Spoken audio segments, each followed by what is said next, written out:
mencionábamos ayer en el hecho de cuáles son los tratamientos en casos de esterilidades y de infertilidades, después de haber hecho ya toda la historia clínica, haber hecho todos los procedimientos y ver cuál es la causa. Y veamos aquí, si podemos detectar y vemos que la causa está, digamos, adecuada para un manejo y es un problema sobre todo de ovulaciones, es un problema de alguna deficiencia hormonal, algo, nosotros podemos regular esos procesos y hacer que haya ovulación, que estimulemos una ovulación, que coloquemos unas hormonas o demos unas hormonas o inductores de ovulaciones como el citrato de clomifeno, que se utiliza bastante, y inducimos una ovulación para que haya, digamos, un embarazo. Y esos dos procesos, como vemos aquí, una estimulación y un control de la ovulación. La estimulación es, digamos, aquí hay una ovulación, un coito programado. Después de que hemos estimulado esa ovulación, decimos a paciente que hay que hacer una ecografía, hacemos la ecografía y le indicamos en qué momentos puede tener relaciones para que veamos que ese folículo haya llegado hasta unos 18, 20 milímetros, y entonces nosotros les decimos en este momento que haya relaciones para que haya un embarazo, previa a una estimulación de ovulación. Entonces, eso hacemos primero. Si no da resultados, no hay un resultado adecuado, no maduran adecuadamente, pese a la estimulación, entonces entramos a estos procesos de inseminación artificial conyugal, inseminación artificial con semen del donante, o fecundación in vitro, o microinyección espermática, que son los procesos ya, digamos, que podemos hacer que realicen clínicas y especializadas. Vean, el coito programado, que es lo primero, el objetivo es hacer coincidir el momento de la ovulación con las relaciones, lo que les decía, indicaciones en parejas menos de 30 años que han buscado el embarazo y sin éxito, menos de un año, digamos, que haya existido de que no ha podido embarazarse, y con un estudio de ambos miembros de la pareja, digamos así en sí. Estudio de la periodicidad de las ovulaciones mediante el método de la temperatura basal o en su caso con ecografías para ver cuánto ha crecido los folículos, si hay buenos folículos, si tienen tamaño adecuado y vemos viendo si puede haber un estallido o permanecen y hacen ciclos monofásicos como hemos visto y vemos todas esas cosas y de acuerdo a eso vamos intentando por lo menos unos 3 ciclos o hasta 5 ciclos podemos intentar para que haya un embarazo. Registrar la temperatura y durante la ovulación ya sabemos que va a subir medio grado centígrado, entonces ya tenemos una fecha adecuada. En caso de variabilidad de los días fértiles, se puede saber mediante un análisis de orina también con un kit para determinar el momento de la ovulación por el aumento de la LH en orina. Si no tenemos medios y solo un laboratorio, hacer una evaluación de la LH en orina para ver si ha subido o no ha subido ese valor. Estimulamos la ovulación, ya he dicho, el citrato de clomifeno es el mejor, digamos, en estos casos. Conseguir el crecimiento y maduración de un mayor número de folículos primordiales que lleguen hasta unos 18, 20 por lo menos. Se debe mantener valores de FSH en sangre superiores a cierto nivel, entonces hay que controlar también el valor de FSH desde los primeros días hasta el día 14, 15, si ha subido adecuadamente o no, para ver si ese folículo ha sido o ha crecido adecuadamente o no ha crecido y la dosificación o la cantidad de hormona folicular es la adecuada, pero no ha desarrollado ese folículo, entonces puede haber un problema a nivel ovárico. Entonces vamos viendo eso, control de ese folículo con ecografía para ver si ha modificado o no. Ventajas, aumenta el número de embriones conseguidos, se puede controlar de forma bastante fiable el momento en que los ovocitos van a ser liberados, entonces podemos darnos cuenta el tamaño y de acuerdo a eso ya saber en qué momento va a estallar. Efectos adversos, respuesta exagerada del ovario que puede producir mucha cantidad de proliferación de folículos y este proceso hace que no desarrollen a veces adecuada, han madurado hasta cierto nivel, pero no ha habido, o que haya una hiperestimulación ovárica. Y hemos hablado en los embarazos múltiples, que haya muchos folículos que revienten y haya muchos, digamos, muchos folículos que estén dispuestos a ser fecundados. Entonces, eso nos puede producir un embarazo múltiple. La inseminación artificial conyugal, o sea, ya esto entra en un proceso donde no se ha podido embarazar pese a lo que hemos realizado, estimulaciones, entonces tenemos que ir a centros más superiores. Colocar los espermatozoides de la pareja de forma no natural dentro del útero es una posibilidad, o sea, un día o generalmente antes a que veamos que sí está ovulando adecuadamente, que la estimulación ovárica da los resultados y podemos hacer de esta forma, evitar la barrera del canal cervical, o sea, puede ser el defecto en el canal, que no haya una buena cantidad de moco, que esté así y que no sea filante para que progrese. Entonces, como una sonda adecuada, especial que manejan ellos, los que hacen este proceso, introducen dentro de la cavidad uterina y ahí disparan, digamos, a los espermatozoides, como ya hemos visto, que tiene que venir media hora antes al laboratorio para producir el proceso de eyaculación en el consultorio o en el laboratorio, y de ahí directamente una jeringa e introducir con una cánula especial dentro de la cavidad uterina. Evitar esa barrera por eso del cuello, seleccionar los espermatozoides que tienen mayor movilidad, acercar los espermatozoides seleccionados al lugar de la fecundación. Entonces ya nosotros se hace, digamos, ya todo ese proceso. Indicaciones de esterilidad de origen femenino causadas por factor cervical o de interacción moco y semen, y en disfunciones ovulatorias leves. Esterilidad de origen masculino causado por impotencia o mala calidad de los espermatozoides. Escoger los que son buenos, y causas mixtas que pueden existir. Estimulación del desarrollo folicular, monitorización de ese desarrollo folicular, las ecografías a los 6 días, a los 6 días, a los 10 días, a los 11, 12, podemos hacer así permanentemente para ver el crecimiento. Técnicas de capacitación del semen, ver los espermatozoides que tengan mejor movilidad 2 horas antes de la inseminación. Entonces vean, 2 horas antes para seleccionar, digamos, o 1 hora antes y seleccionar adecuadamente.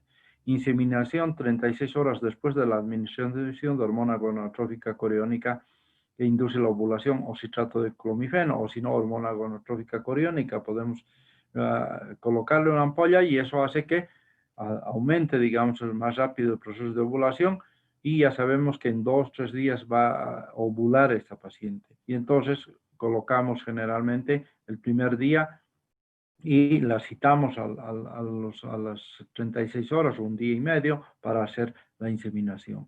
Fase lútea, suplemento de progesterona por vía vaginal. Podemos utilizar progesterona por vía vaginal. ¿Para qué? Para que prepare adecuadamente y estimule al moco, y también que prepare la cavidad uterina, porque puede ser ese el problema de no haber proliferación endometrial. Entonces, de esa forma, vean ustedes, se introduce con una cánula los espermatozoides, se los libera en el fondo para que vayan directamente hacia las trompas y se produzca el proceso de fecundación. Inseminación artificial con semen de donante, colocar semen obtenido de un banco de donantes dentro del aparato reproductor femenino para conseguir un embarazo. Indicaciones en parejas heterosexuales con asospermia, que no hay espermatozoides, quiere decir asospermia, no produce espermatozoides el varón, entonces hay que tener de un donante. Ausencia de espermatozoides en el eyaculado, en las que la recuperación de espermatozoides directamente del testículo y o del epidídimo es imposible por una serie de, digamos, alteraciones, o en su caso que no hay producción, entonces en vano no vamos a sacar de ningún lado. Posibilidad de transmisión de trastornos genéticos o enfermedades contagiosas al utilizar el semen conyugal, que puede ser un semen inadecuado por unas patologías que hay sufrido, enfermedades inmunitarias, mujeres, digamos, homosexual o heterosexual sin pareja, que desean quedar embarazadas, en ellas manejan estas cosas también. Procedimiento, la técnica utilizada es la digamos, de la introducción del material adecuado o de otra persona a la cavidad. La única diferencia es la procedencia de la muestra de semen. ¿Ven? Estudios del donante hay que estudiar para que no haya enfermedad, no haya alteraciones genéticas, anomalías o procesos infecciosos, incompatibilidades sanguíneas. El semen hay que estudiarlo. Para eso, vean ustedes, son procedimientos muy largos, digamos así, para que no haya ninguna contaminación de ninguna enfermedad. Total anonimato de la receptora hacia el donante y viceversa. Fecundación in vitro, Objetivo: extraer del aparato reproductor femenino los óvulos y fecundarlos en el laboratorio en una caja de Petri. Generalmente se hace con la posterior colocación de los embriones resultantes dentro de la cavidad uterina. Se los coloca en una caja de Petri, pero ya les dije ayer que hay que esperar a que esté en esa época de trofoblasto, más o menos, para introducir dentro de la cavidad. Entonces nosotros, una vez liberado el cigoto, ovulado, se obtiene ese óvulo ya liberado y se coloca en una caja de Petri. Se obtiene espermatozoides y los colocan en esa fase, en esa caja de Petri, y se produce la fecundación. Y eso se espera unos 6-7 días que ese cigoto madure hasta quedar en época de trofoblasto. Y una vez que esté en época de trofoblasto, entonces, igual que los espermatozoides, como se ha introducido con una cánula, igual se introduce con una cánula a la cavidad uterina. Y entonces, esa cavidad, además, hay que estudiarla porque tiene que estar con un endometrio engrosado, preparada para recibir. Y el momento que veamos que esa cavidad está adecuada para recibir un huevo o un cigoto en su época de trofoblasto, entonces agarramos de la caja de Petri, se introduce a la cavidad y se lo implanta.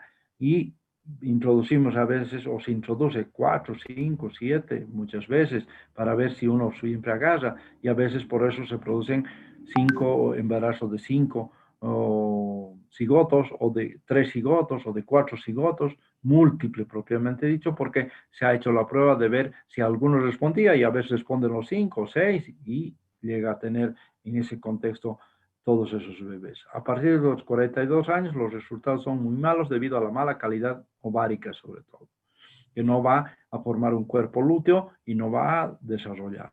Fase de frenado hipoficiario: anulación de la síntesis de gonadotrofinas por parte de la hipófisis, evitando que se produzca la liberación de los ovocitos. Fases de estimulación ovárica: administración de FSH y LH para estimular y maduren adecuadamente. Fase de captación ovocitaria: a las 32 o 42 horas de la administración de hormona gonadotrófica coriónica, vamos a ver que va a estallar, y entonces hay que agarrar en ese momento el folículo. Fase de fecundación en el laboratorio: el líquido folicular se envía al laboratorio para aislar los ovocitos y evaluarlos, cuál de ellos es adecuado, cuál de ellos está de buen tamaño, y producir la fecundación con otro espermatozoide. Vean, cada ovocito se coloca en una microgota con una placa de cultivo, en una placa de Petri, o sea, y se rodea de los espermatozoides. Se introduce la placa en un incubador durante 18 horas, se revisa que haya producido la fertilización, y durante 2 a 3 días se revisa la correcta evolución celular de los embriones. Y esa fase que hemos visto de blástula, mórula, trofoblasto, entonces vamos viendo y revisando si progresa, digamos así. Y fase de transferencia embrionaria: se transfieren los embriones al fondo del útero con la ayuda de una cánula, en esa época de trofoblasto. El procedimiento se realiza de forma ambulatoria sin necesidad de ingreso por ser totalmente indoloro. No es necesario que se hospitalice. Fase lútea: suplemento de progesterona vía vaginal durante la fase lútea del ciclo para asegurar la conversión del endometrio proliferativo en secretor y aumentar la posibilidad de implantación del embrión, lo que les mencionaba.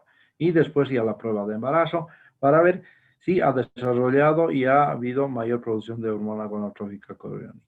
La microinyección espermática: objetivo, inyectar un solo espermatozoide en cada ovocito, nada más, directo, hay que inyectarlo y introducirlo, no como en la caja de Petri, colocarlo ahí para que se produzca la fecundación, sino indirectamente introducirlo dentro del ovocito. Indicaciones: número muy reducido de espermatozoides con movilidad y apariencia normal, problemas en la unión y penetración del espermatozoide en el óvulo, ausencia de esperma en el semen, en cuyo caso se puede obtener del testículo mediante biopsia o punción del mismo, fracaso previo en la fecundación de un cultivo de in vitro, y elevada cantidad de anticuerpos de espermatozoides. Entonces, todas esas cosas se va valorando. Fases del procedimiento: fase de frenado hipoficiario, igual que en la fecundación in vitro; fase de estimulación ovárica, igual que en la in vitro; fase de captación ovocitaria, los mismos procedimientos se va siguiendo, de acumulación de los óvulos después de la punción folicular y la obtención de ovocitos. En el laboratorio se les quita las células de la capa granulosa que rodea a cada uno y se selecciona aquellos que están maduros. Entonces, esta es lo que diferencia de la fecundación in vitro. Inyección del esperma, fase de transferencia embrionaria, fase lútea y prueba de embarazo. Entonces, vean ustedes ahí en la figura, se está destruyendo y se está sacando esa capa, digamos así, de la granulosa. Y se está introduciendo los espermatozoides dentro de la cavidad para que se produzca la fecundación. Lo mismo pasa aquí. Vean ustedes de esa forma y se produce la fecundación. Entonces, esa es, digamos, la diferencia. Breves apuntes sobre la ética aplicada a la reproducción asistida. Vean, este es sobre la ética del concepto que se tiene del hombre y su lugar en el mundo, saldrá la propia consideración de la moralidad de los actos humanos. Será lícito y no moralmente bueno aquello que salvaguarde los principios y fundamentos de la persona y le permita la plenitud humana. Ni la ética ni la moral están peleadas con la ciencia y la técnica. La ética busca la manera más loable de mejorar las condiciones de vida del ser humano. Y la bioética nos habla de un coito programado, estimulación ovárica, inseminación artificial por todo lo que hemos visto hace un momento. Y el coito programado, práctica legal y aceptada socialmente, no plantea problemas éticos, no se trata de una técnica, sino del estudio de la periodicidad de las ovulaciones. Técnica legal, la estimulación ovárica y aceptada socialmente, no plantea problemas éticos a menos que se produzcan embarazos múltiples por error de la práctica de la estimulación hormonal. ¿Cuál es la solución a estos embarazos múltiples? Aborto. Es legal, digamos, esto en España. En otros medios sí, como en la Argentina, que ya es legal. Entonces, de acuerdo a eso, ven la cantidad que debe ser liberada. Bioética e inseminación artificial por cónyuge, técnica legal y aceptada socialmente, no plantea problemas éticos, consentimiento informado hay que hacerle y buena práctica médica. Inseminación artificial por donante, técnica legal y aceptada socialmente, limitadas legalmente las uniones consanguíneas entre descendientes de un mismo donante, estableciendo en 6 el número máximo de hijos que pueden llegar a nacer con el semen de un mismo individuo. Vean, hasta 6 se introducen muchas veces. Inseminación de mujer sin pareja, inseminación artificial post-mortem, con semen congelado del varón ya fallecido, está autorizada durante los 6 meses siguientes a la muerte, nada más. Donación de gametos y de embriones, técnica legal y aceptada socialmente. Plantea problemas éticos y exige exigencia de la anonimidad de los donantes sobre todo. Compensación justa, un proceso complejo y no carente de molestias versus interpretación malintencionada de la compra de ovocitos. ¿Por qué? Se los vende en algunos procesos. Fecundación in vitro, técnica legal y aceptada socialmente. Las consecuencias plantean conflictos legales y éticos, riesgos de poliespermia, anomalías cromosómicas, no son viables y limita el alcance del problema. Producción de un número elevado de ovocitos, número elevado de embriones, no transferencia de más de 3 embriones por ciclo, sino embarazos múltiples. Causa 1, buena práctica médica, aborto selectivo, el número excesivo de embriones, práctica no admisible. Crioconservación de los poliembriomas humanos, modificaciones de la ley. Entonces, vean ustedes, todo está reglado, todo está normatizado para poder utilizar y manejar todos estos procesos propiamente dicho. Entonces, en eso consiste.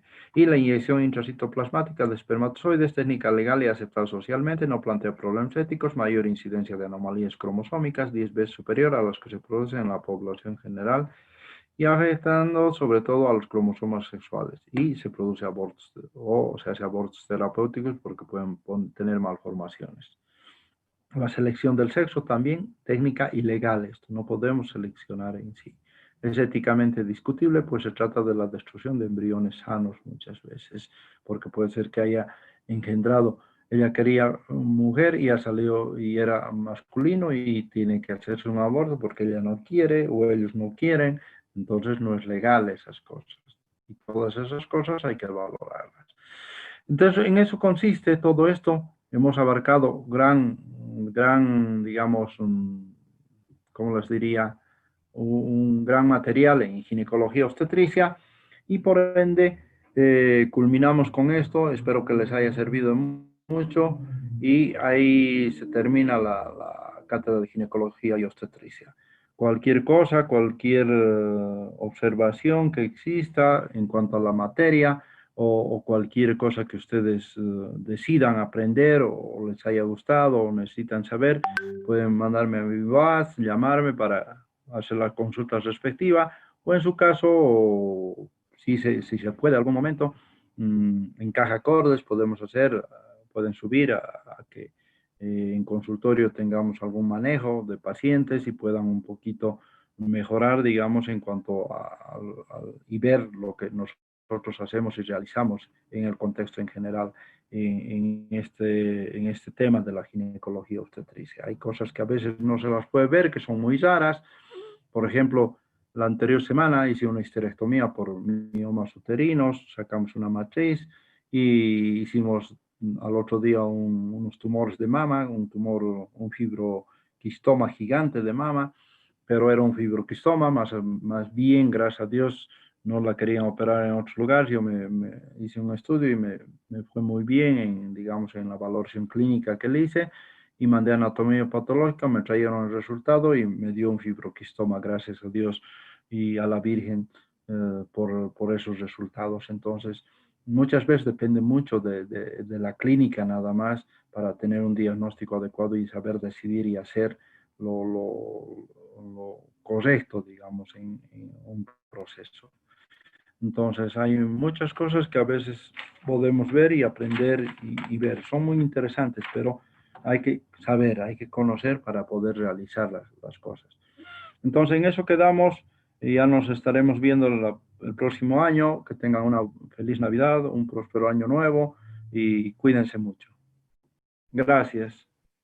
Muchas gracias, doctor. Gracias, Gracias a doctor. ustedes. Gracias, doctor. Muchas gracias, doctor. Hasta luego, hasta luego. Hasta luego, doctor. Que le vaya bien. Hasta luego. Hasta luego, chicos.